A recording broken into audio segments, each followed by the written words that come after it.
Hello everyone, welcome to Life with Katie. So I don't know when or if I'm gonna post this one. And I'm trying. Oh, it's such a good song. I'm trying to keep the music low because I got like copyright because I don't know how to like do YouTube or whatever. So like, okay. I have my notebook. I took some notes on what I want to say and stuff.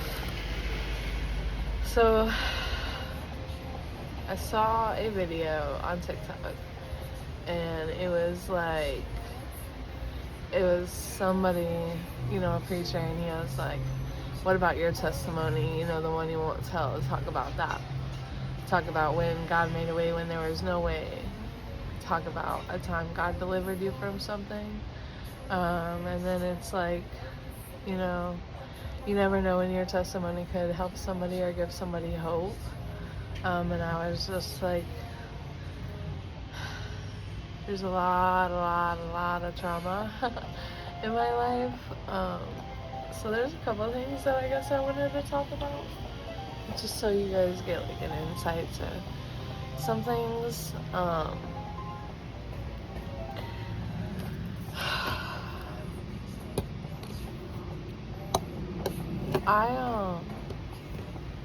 I guess this is, I don't even know where to start. I guess I'm gonna start like a couple of times when God made a way when there was no way. It was like I moved a lot. I have moved so much.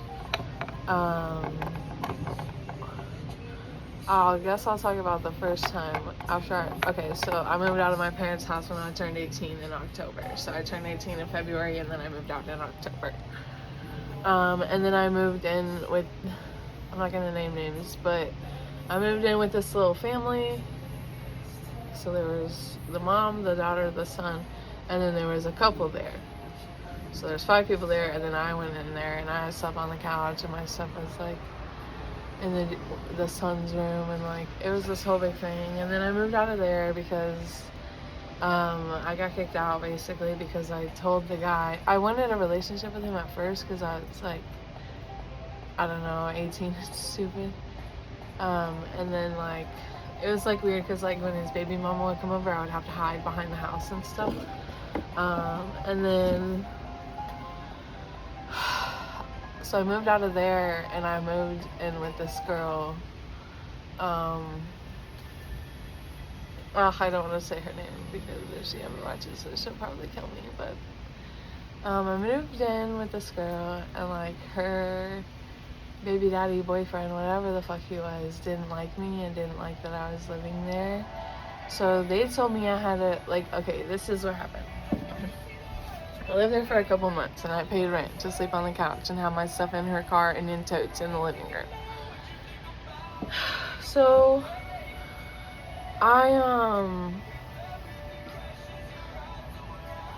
she told me, I don't know how long I lived there or how long, I paid rent there. I don't remember how many months I lived there. But anyway, I remember this. She told me that I had to be out August 1st. So, July 27th of that year, 2018.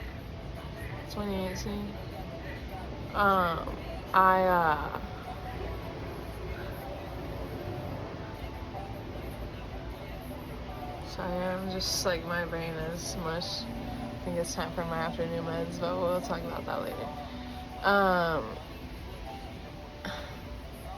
So I moved out July 27th. I moved in, like my aunt said I could move in with her, so I moved in with her. And I told them, like, hey, like, I'm not coming home, like, I just need to come get my stuff, like, I'm moving out. I don't, like, you told me to get out, I'm out. And then she blew up at me because I wasn't paying August rent because I didn't give them enough heads up that I was leaving. Oh, there's a yellow butterfly. Hey, Avery. So they were mad that I was leaving and didn't pay August rent even though I wasn't going to be there for August. So anyways, I tried to get my stuff. Like, I had went to the job like where we worked together, because I had quit at that point, and I went up there and I was like, yo, give me my shit out of your car. And there was like a whole line. I remember like they were busy, and I just walked up and I was like, let me talk to so and so, let me get my shit. And she wouldn't come out of the back, she wouldn't talk to me, so I didn't get my stuff out of her car. And I remember my grandpa had taken me, so he was pretty upset. And then my cousins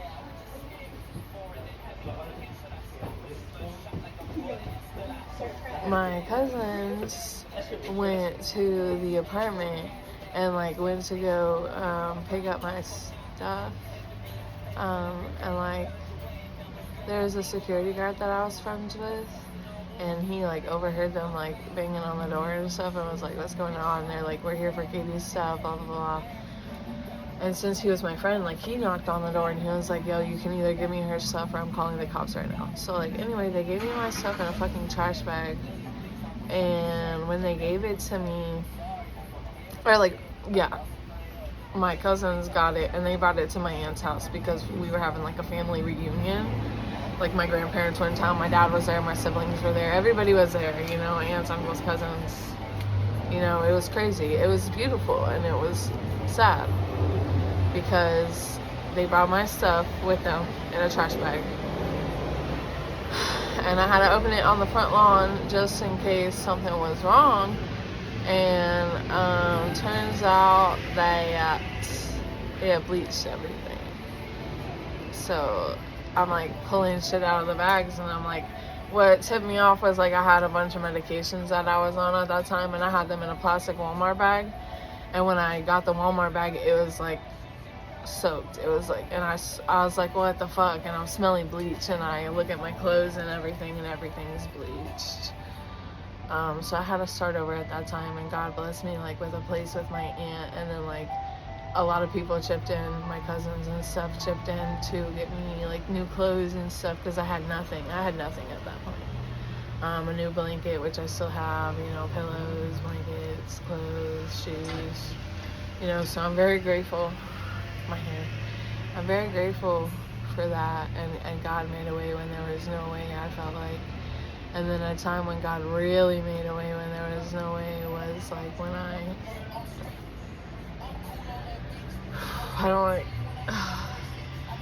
when I was with my ex in Colorado. Some of you guys know about that, and some of you guys don't.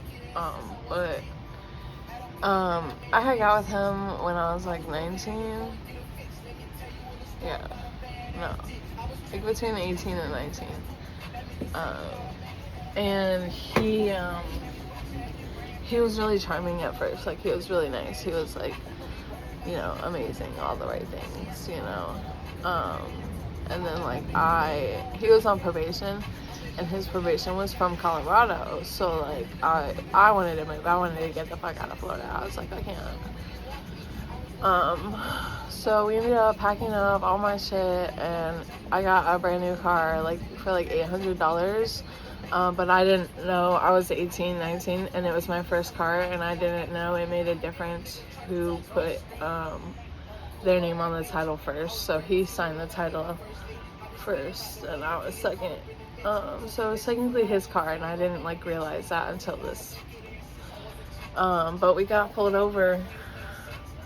No, we packed up and like drove to Colorado when we were moving there, and we got pulled over, and the car smelled like weed, obviously, so we got pulled over, and then they searched the car because it was in his name and he was on probation. So they searched the car, and we got a ticket and like all that, and then we like got to Colorado, and and I had like a couple grand, like a decent amount of money saved up in cash because I was a bartender at that time.